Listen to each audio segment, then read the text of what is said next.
Let's head to the ad hoc committee in Cape Town because National Police Commissioner Fannie Masemola is set to face even more questions before Parliament's ad hoc committee probing the alleged corruption in the South African Police Service.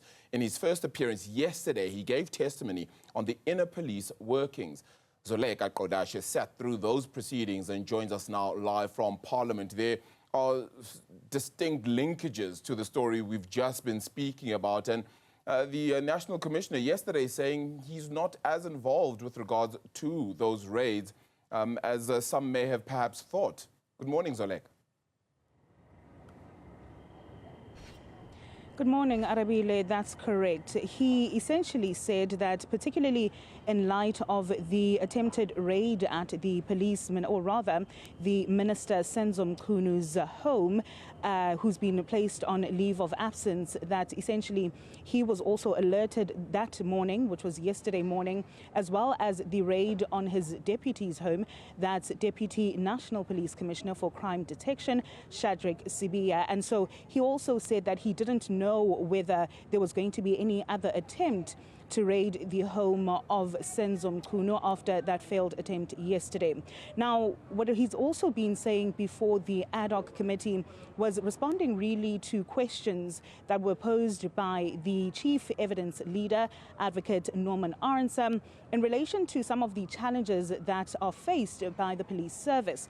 He said essentially that whatever problem or societal ills that bedevil the country also seep into the SAPS. And so the SAPS is not absolved from the problems that bedevil society, and that essentially you will see those same problems within the police service. He also says that they are, of course, trying to tackle it, but also saying that his position has come under fire numerous times. You'll remember that there hasn't been a National Police Commissioner that has kept or remained in that position for the duration of that period. And so he says essentially that his position has always been contested, and that essentially the reason why it's such a contested position is because people want to take power. He says these are sophisticated syndicates that want to get access to the position of National Police Commissioner.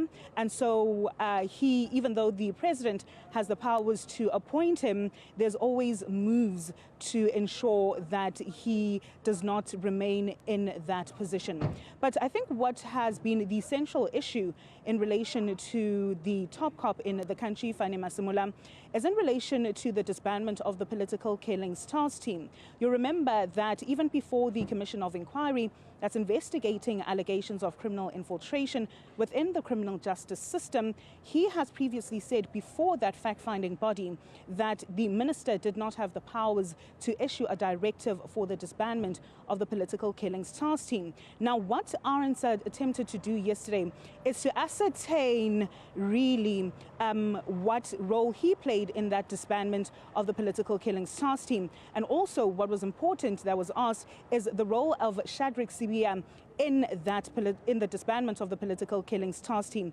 Let's listen to what he had to say. That's not how it works.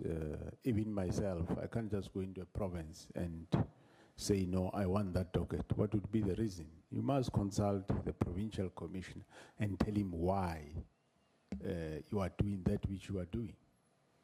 If the provincial commissioner is involved in a crime, yes, you might have a reason not to tell him. But if he's not, why would you then just get into a province and do it? It's not that to say if you are a deputy national commissioner, you have absolute power or authority on any detective in the country. You have authority in terms of policy that we will draft, it gets sent into the organization. But when it comes to the implementation of that policy, it is implemented by the provincial commissioner down there.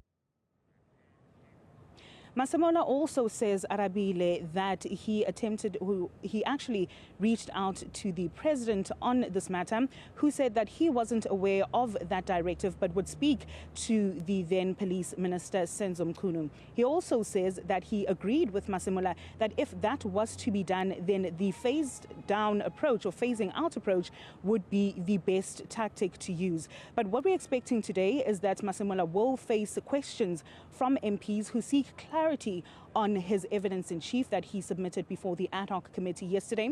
And what is expected to take center stage is in relation to the powers of the minister versus the powers of the national commissioner in relation to the disbandment of the political killings task team. Of course, those proceedings are expected to kick off at 9 a.m. Arabile. So in a couple of minutes' time, 40 minutes to go until another day of submission of evidence by the National Police Commissioner Fannie Masemola. Zoleka, Qodashe, following that story for us.